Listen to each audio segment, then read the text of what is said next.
Баршаңызға қайырлы күн. Сіздермен бірге мен Боташка. Бүгінгі видеода мен сіздерге Наурыз көженің жасалу жолымен бөлісетін боламын.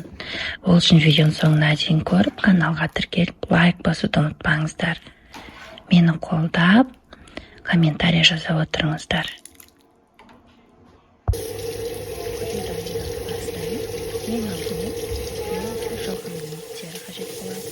Барлығын жақсылап жуып тазалап, үлкенде отынға салып, суды толтырып қойып, газға қайнатуға жіберетін боламыз.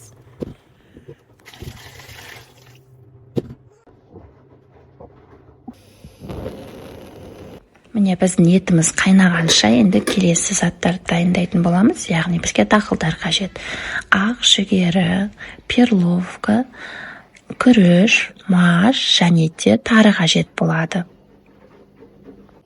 Міне біздің ет салған сорпамызда қайнады. Осылай қайнай бастаған кезде бетіне көбіктер шығады.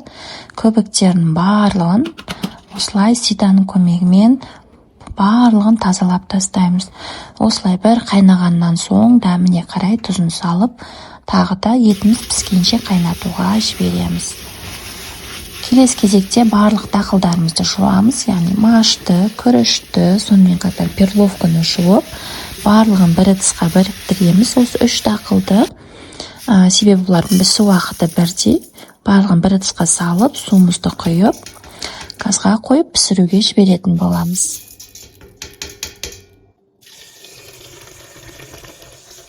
Және де мен мына жерде ақ жүгері мен сары жүгеріні бөлек ыдысқа пісіріп алдым алдын ала. Пісу уақыты ұзақтау, бұны видеоға түсіруді ұмытып кетіппін. Сіздер алдын ала пісіріп дайындап алыңыздар. 2,5-3 сағат уақыт өткеннен соң біздің етіміздің барлығы жұп-жұмсақ болып пісіп шықты. Барлығын сүзіп аламыз дағыны. Осы сорпамызға тарыны және де жаңағы біздің пісіріп қойған ақ жүгері мен сары жүгерімізді қосып, жақсылап араластырып, тағы да қайнатуға жібереміз.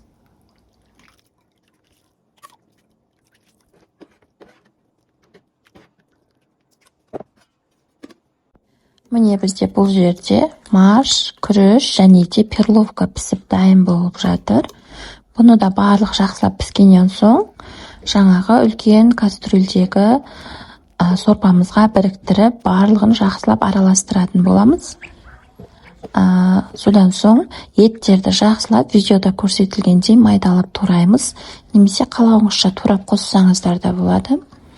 Сонымен қатар бұл наурыз көжені қазының сорпасымен, яғни қазымен жасасаңыздар да өте тамаша дәмді болып шығады. Міне еттің барлығын осылай майдалап, кубиктап турап дайындап алдық. Содан соң осы еттің барлығын сорпамызға салып, жақсылап барлығы біркелкі болғанша араластырамыз.